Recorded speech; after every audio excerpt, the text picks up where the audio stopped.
ॐ ॐ आनो भज परमेश्वा वाजेषु मध्यमेषु शिक्षा वस्वो अंतमस्य। भली भांति भोग करो, हमारे लिए परम मध्यम और समीपतम धर्मविधियों में धनों का शिक्षा प्रदान करो। यह जो मंत्र लिया गया यह ऋग्वेद के प्रथम मंडल के 27वें सूक्त का यह 5वां मंत्र लिया गया है। इस मंत्र के जो ऋषि हैं वह हैं भगवान वेदर्षि शुनःशिव आजीगर्ती। सूत का जो मेन विषय है, दिव्य विषय है, देवता कहते हैं जिसे, वह है अग्नि। छंद जो है इस मंत्र का और जो पूरे सूक्त का जो देवता है वो इस पूरे मंत्र का जो भी देवता है, सूक्त का भी है और मंत्र का भी जो देवता है वह है अग्नि। छंद जो है वह है इस मंत्र का गायत्री और जो स्वर है वह है षड्ज। जैसे कि यहाँ पे हम बात कर रहे हैं कि जो दिव्य विषय है अर्थात देवता है जिस बारे में बात की गई है वह है अग्नि। तो अग्नि से रिलेटेड जो बातें हैं वो उसके कंटिन्यूशन में ये भी मंत्र लिया गया है। इसमें जो मेन बात की गई है वह है धर्म युद्धों की बात की गई है। वाजेशु, वाज, तो वाज मतलब अगर आपको कहीं वाज शब्द मिले वेद में तो वाज का जो मतलब होता है वैदिक संस्कृत में वह होता है धर्मयुद्ध। धर्मयुद्ध मतलब युद्ध। धर्मयुद्ध को आप ऐसे भी समझ सकते हैं कि लड़ाई झगड़ा वगैरह, लेकिन वेद में क्या है, युद्ध जो भी कहीं पे भी अगर धर्म युद्ध की बात आई है तो आप समझिए वह लास्ट ही चीज रही होगी जहां पे करना पड़ेगा वो चीज। युद्ध की बात हुई, कोई भी युद्ध की बात हो। कई बार कुछ धर्म युद्ध ऐसे होते हैं जिसमें एक्चुअल में फाइट नहीं हो रही है, मतलब ऐसे लड़ाई नहीं हो रही किसी, आपको सिचुएशन से लड़ना पड़ता है, वो भी एक धर्म युद्ध होता है। इसका मतलब धर्म युद्ध का मतलब आप यहाँ इस मंत्र को पढ़ के हमें लगेगा कि वेद में तो भाई हिंसा की बात की गई है। हिंसा की बात नहीं है। धर्म युद्ध मतलब ऐसी कठिन परिस्थिति जिसमें कि आपको सरवाइव करने में प्रॉब्लम हो रही है।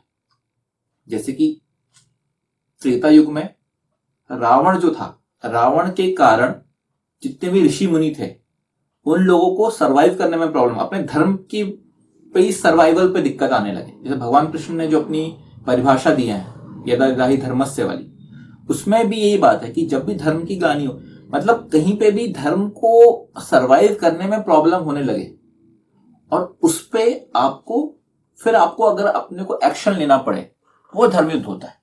तो सर्वाइवल के लिए, धर्म के सर्वाइवल के लिए जो भी एक्शन है वह धर्मयुद्ध होता है। उसमें ये नहीं कि किसी इंसान से आप लड़ रहे हो, जैसा कि मैंने पहले बोला, इंसान से लड़ने का मतलब अकेला नहीं धर्मयुद्ध, परिस्थितियों से भी लड़ सकते हो आप, वो भी धर्मयुद्ध है। जैसे ह्यूमन के सर्वाइवल के लिए अगर आप देखें, इसका बड़ा सिंपल एग्जांपल अगर आप देखेंगे, अभी रिसेंटली ह्यूमन के सर्वाइवल के लिए एक युद्ध, धर्मयुद्ध लड़ा गया था। वो क्या था? वो था कोविड का टाइम। कोविड के टाइम में आप देखेंगे जो आपकी मानवता थी उसका ही अस्तित्व तो खतरे में था, कि लगता था कि मानव ही बच पाएगा क्या, नहीं सभी खत्म होने वाले हैं क्या, ऐसी तक लोगों के अंदर वो आ गई थी क्या होगा। उस टाइम में क्या हुआ, धर्मयुद्ध लड़ा गया। वो धर्मयुद्ध ऑब्वियसली, धर्म मतलब यहाँ पे धर्मयुद्ध से मतलब वहां पे एक फाइट लड़ी गई उस चीज से सर्वाइवल के लिए। तो आप देखेंगे अपने अपने स्तर पर हर किसी ने लड़ा, लेकिन क्या जब हम ओवरऑल बड़ी पिक्चर देखें तो देश के स्तर पर भी धर्मयुद्ध लड़ा जाता है। तो वहां पे देश की जो सरकार है या प्रदेश की सरकार है या आपके आसपास के जो लोग हैं वो किस तरीके से उसको लड़ रहे हैं मतलब उसको कैसे उससे रिवाइवल की तरफ देख रहे हैं, कैसे उसका सामना कर रहे हैं, यह धर्मयुद्ध होता है। तो यहाँ पे जो ये मंत्र है, ये मंत्र यही बताता है कि भली भांति भोग करो, हमारे लिए परम मध्यम और समीपतम धर्मयुद्धों में धनों का शिक्षा प्रदान करो। मतलब यहां ये बोला गया है ईश्वर के द्वारा कि जब भी ऐसी परिस्थितियां आए तो आपको फाइनेंशियली आपको स्ट्रांग बनने रहना पड़ेगा।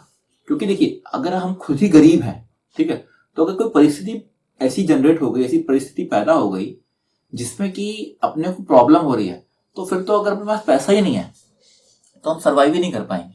आप देखेंगे कोविड के टाइम में जो हुई बात आई, वहां पे अगर देश ही बहुत कमजोर रहा हो, जैसे कि कोई कुछ देश रहे जो कि जिनके पास इक्विपमेंट की प्रॉब्लम थी, मेडिकल इक्विपमेंट्स की दिक्कत थी, तो वो बाकी देश, बाकी दुनिया या वर्ल्ड जो बैंक है या वर्ल्ड हेल्थ ऑर्गेनाइजेशन WHO है, इन पर डिपेंडेंट हो गए थे एकदम कि हम खुद ही अगर गरीब देश हैं तो फिर हम इन परिस्थितियों में कैसे लड़ पाएंगे।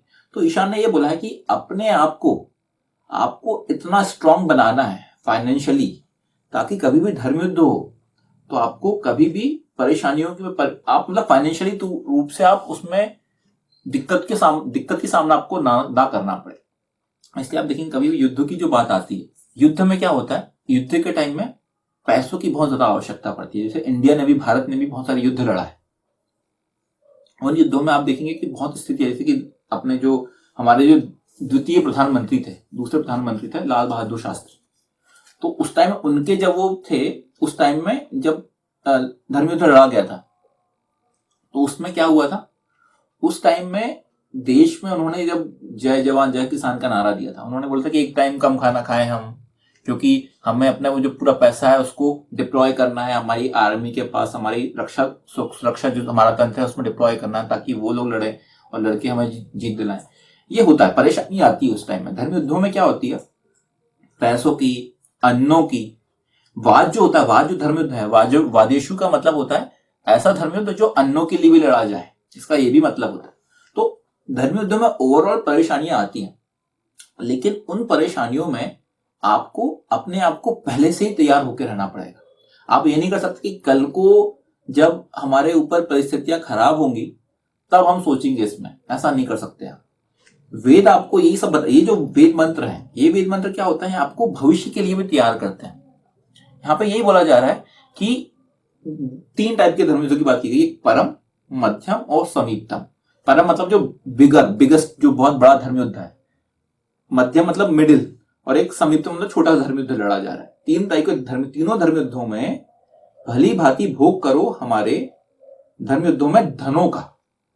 फाइनेंशियली आप चीजों को ओपन अप कर दो, पूरी तरह से ओपन अप कर दो चीजें। ओपन अप कर दो मतलब क्या, कि जब ऐसी परिस्थितियां आए तो फिर आपको बच के नहीं रहना है, फिर आपको क्या करना पड़ेगा, अपनी इकोनॉमी को ओपन अप करना पड़ेगा। मतलब आपको पैसों को बहाना पड़ेगा, या अन्य ऐसे कि मान लो कि किसी की बहुत लड़ाई हो रही है, जैसे कि भगवान राम ने अगर रावण के लिए धर्मयुद्ध लड़ा, क्या अगेंस्ट अगर धर्मयुद्ध लड़ा, तो उस टाइम में जो उनकी वानर सेना थी, तो भगवान राम ने ये सब चीजें पहली प्लानिंग की गई। अगर आप देखेंगे रामायण को बहुत ध्यान से देखेंगे, अभी जो नई रिसेंटली एक रामायण भी आई है उसमें भी ये बात की गई है कि हमारे जो भी वानर सेना है उनके खाने की व्यवस्था होनी चाहिए, पानी की व्यवस्था होनी चाहिए, सब कुछ। एक तो क्या है, वो बिल्कुल कहाँ लड़ रहे थे, वो लड़ रहे थे, उनको जाना था उस तरफ जाने से पहले यहाँ पे जब थे वो, तो उनको बनाना था पुल, और पुल बनाने के लिए क्या था, वो बिल्कुल समुद्र के पास थे। तो वहां की सबसे बड़ी प्रॉब्लम जो वानर सेना को हो रही थी, वो हो रही थी, बाकी सभी लोगों को हो रही थी कि पीने का पानी ही नहीं था, पीने के पानी की बड़ी परेशानी हो रही थी। तो भगवान राम ने क्या किए थे, उन्होंने सब लोगों को, वानर सेना को बोला, एक काम करो, आप चालू करो, कुआं खोदना चालू करो। हर कोई कुआं खोद रहा था, लेकिन कुएं खोदते टाइम हर जगह जो पानी था वह निकल रहा था क्या, खारा पानी, क्योंकि समुद्र के पास थे। तो फिर भगवान राम ने वहां पे भगवान राम ने अपना जो बाण के द्वारा वहां पे ऐसी जगह पे फिर करे कि वहां पे पानी, मीठा पानी निकला, तो वहां पे लोग बचे। मतलब पॉइंट क्या है बताने का, ये मतलब है कि धर्म युद्धों में जल, अन्न, खाने पीने की व्यवस्था होनी चाहिए, सब कुछ होनी चाहिए। तो इन सब व्यवस्था करने के लिए आपको धन की आवश्यकता होती है, धन की, अन्न की, इन सब चीजों की आवश्यकता होती है। तो इनके लिए कभी भी आपको फिर यहाँ पे कंजूसी वाला काम नहीं करना है। यहाँ यही बोला जा रहा है कि भली भांति भोग करो हमारे लिए परम, मध्यम और समीपतम धर्म युद्धों में धनों का, भली भांति भोग करो। उस टाइम में फिर ये मत करो कि यार अब हमारी स्थिति खराब हो गई है तो अब हम कैसे करें। तो आपको पहले से ही ऐसी परिस्थितियों के लिए रेडी रहना है, ताकि उस पर्टिकुलर टाइम में फिर आपको यहाँ वहां आजू बाजू देखना ना पड़े। जैसे कि बाकी जो देश है, जैसे मैंने अभी बताया कि बाकी देशों को कोविड के टाइम में यहाँ वहां बाकी लोगों को देखना पड़ गया था कि भाई कैसे अब हम इस चीज से बचे। तो भारत कहीं ना कहीं उस जगह पे अच्छी स्ट्रॉन्ग पोजीशन में था। जैसे भारत ने अपनी वैक्सीनेशन में भी बहुत अच्छा काम किया उस टाइम में। वैक्सीन इन्होंने बाकी देशों को, अपने पड़ोसी देशों को भी इन्होंने वैक्सीन प्रोवाइड करे, हेल्थ इक्विपमेंट प्रोवाइड करे, खुद ने भी बहुत अच्छा काम किया। तो ये सब चीजें एग्जाम्पल, आप इन सब चीजों से रिसेंट तरीके से आप सोच के एग्जाम्पल ले सकते हैं, समझ सकते हैं वेद मंत्रों को। अब हम एक्चुअली वेद मंत्र में जाते हैं। ये तो हमने ऊपर से ही अभी इसका समझा। पहला फुटनोट है वह है, धर्मयुद्ध वह चाहे परम हो, मध्यम हो अथवा समीपतम हो, किसी भी प्रकार का धर्मयुद्ध क्यों ना हो, उनमें धनों की कमी नहीं होनी चाहिए। यदि धनों की कमी होगी तो कोई भी व्यक्ति धर्मयुद्ध नहीं कर पाएगा। वह स्वयं शक्तिहीन होकर धर्मयुद्धों में पराजित हो जाएगा।